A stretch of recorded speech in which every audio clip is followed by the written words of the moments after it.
Hi everyone, it's Jerry. This is Game 11 from the 2012 Fide World Chess Championship match.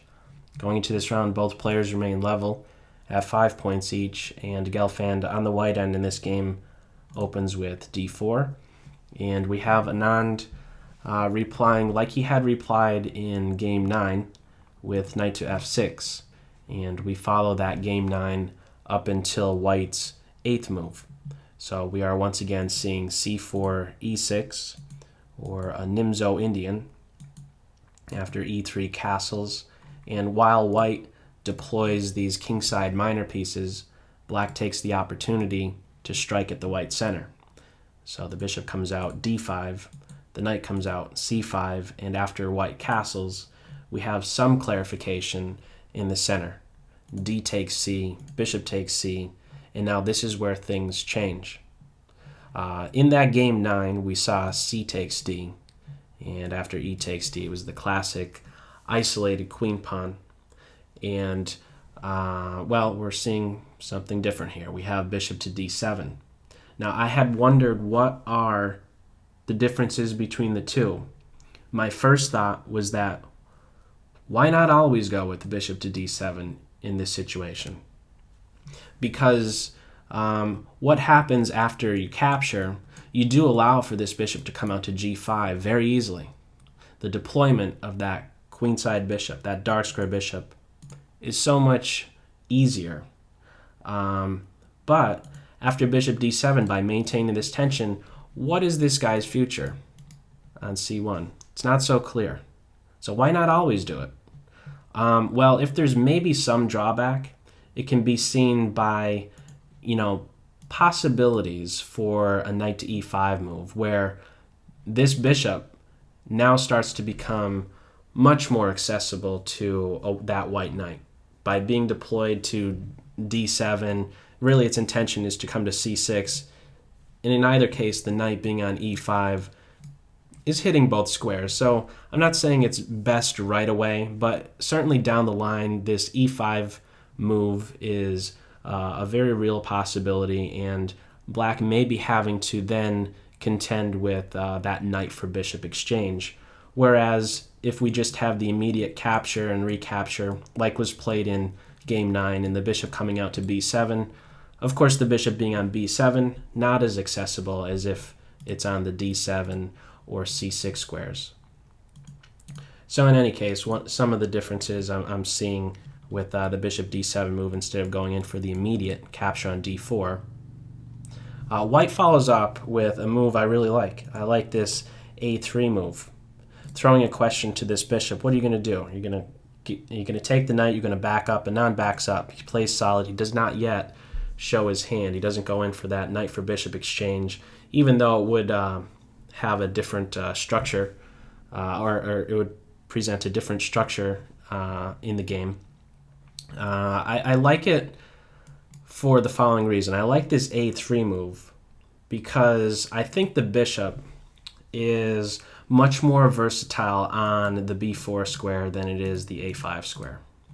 What am I talking about? I'm talking about if white just ran with queen to e2, and now there's this capture and let's say a recapture. If later this a3 move is played, know how the bishop has possibilities along this diagonal, e7, d6. But you rule that out by first inserting this a3 move and forcing it back to a5 or have it commit to bishop takes knight.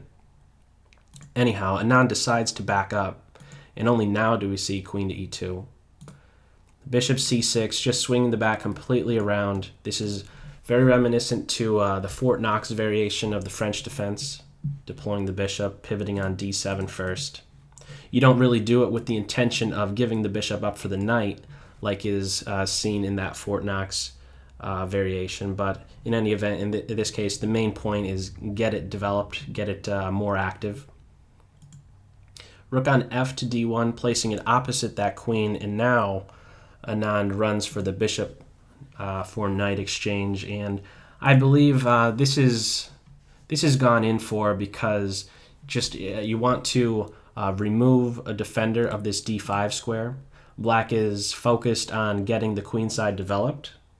Black would like to play knight on b to d7, but playing that right now is not without allowing a move like d5 right now. It's not to say like this is a winning shot or anything, but it's certainly a very real possibility. This is a way to change the structure, and maybe this is something that Black was wanting to avoid altogether. Just running with one particular line. I'm not saying that these are in any way best moves, but the rook certainly becomes very active by being on this d5 post, of course functioning along a file, and there's now lateral movement as well, pressure on c5, indirectly the bishop. So it's avoided altogether by removing this c3 knight, by removing a key defender of this d5 square. Bishop takes knight, pawn takes, and now we have a structural change, what could still turn out to be a hanging pawn structure after this exchange occurs. We eventually do see that. But first, getting more development in, this queen knight contributes, watches over knight e5 moves. The bishop backs up. This is a better diagonal. It's not really doing a whole lot, just staring at this e6 pawn. White is preparing with this bishop d3, with this bishop d3 move, an e4 move, expanding in the center, and should e4 be allowed, Black is then maybe having to contend with e5 and the knight getting kicked around, etc. In the meantime, Black finishes up with development, playing the queen to a5, where she observes this c3 pawn and has a lot of lateral movement. c4 is the response, avoids any queen takes c3 lines, and watches out for knight d5 moves. And now Black goes in for this exchange finally on d4.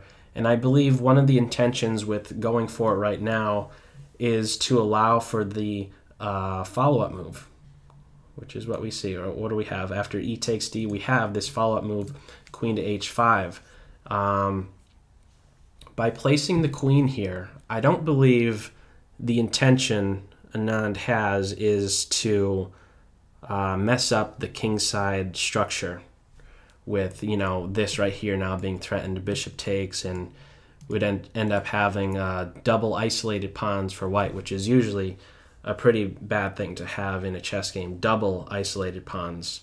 But that really does not turn out to be a liability if it occurs in this position, because the bishop pair is still very strong. The weaknesses that are created by having double isolated f-pawns, you really cannot take advantage of them. And one of the positives that come about by having that exchange is that the king would actually have a flight square on g2.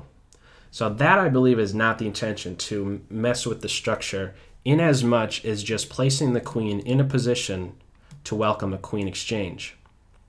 That's eventually what ends up happening. After bishop f4, rook a to c8, a couple logical moves are thrown in. And now the knight hops to that e5 square, and the queens come off. I think that this benefits Black, because the hanging pawns right here, I think, now are more likely to be a liability. Without the queen on the board, without the queens on the board, the attacking prospects for the white side are, of course, greatly diminished. And so now these guys could come under some heavy fire, and we see that, well, we don't see like heavy fire going on, but certainly pressure is placed against these C and D pawns for white.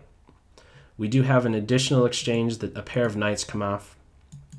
And now finally getting every piece involved is Anand with rook on f to d8.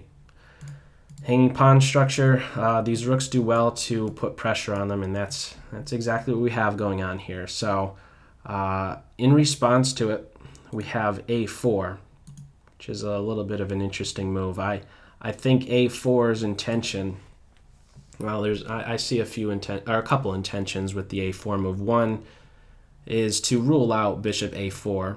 Not, it could go there, it could maybe rely upon that a4 square as a nice home for a little bit. Hits the rook, it allows the rook to see the c pawn directly. a4 also prepares to meet a b6 move with a5, and then you could see one of these two pawns then turn out to be a target for white.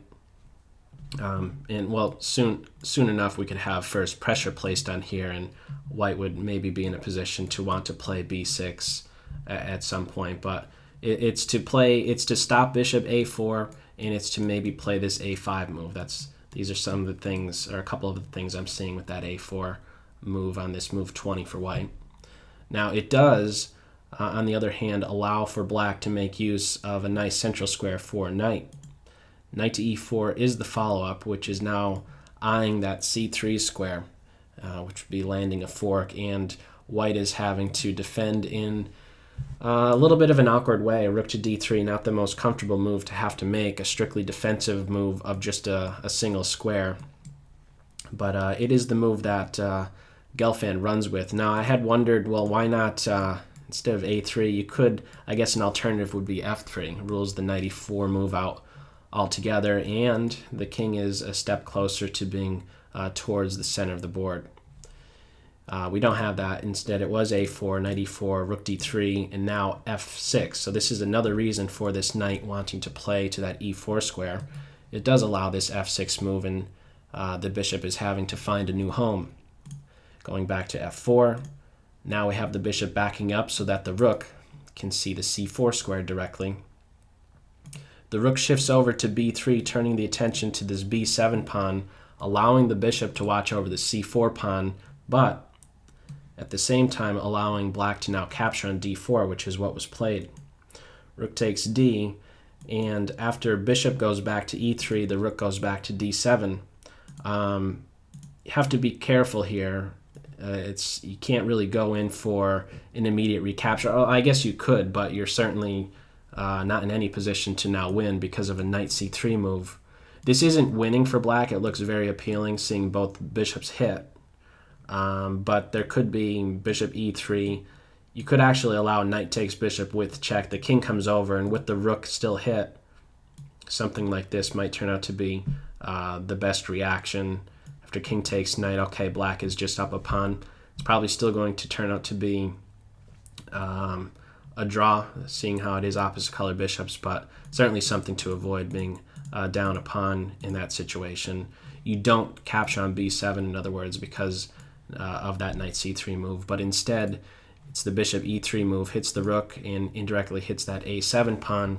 And after rook to d7 was played, Anand actually offers a draw, which is accepted. This is now going into the 12th and final game of this World Chess Championship match with these type of time controls. Now, what might have happened should play have continued here. If bishop takes pawn, there would be knight c5, and this knight is very well placed. It might just be a case where the bishop has to give itself up for the knight.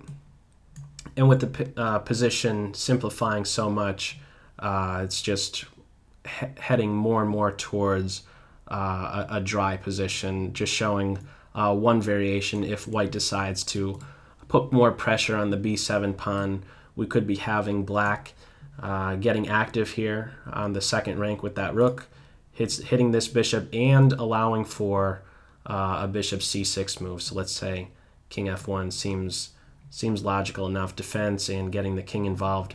Bishop c6, everything is defended, and these rooks are very active.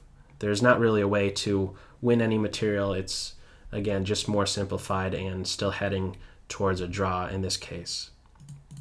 So as it was in this game, after just rook to d7, both players agree to a draw, and should things still be level after that 12th game, we would then enter a 4-game rapid time control with the game set at 25 minutes with a 10-second increment. And, well, we'll see how things go in that game. So that's all for this video. As always, I hope you got something out of it. Take care. Bye.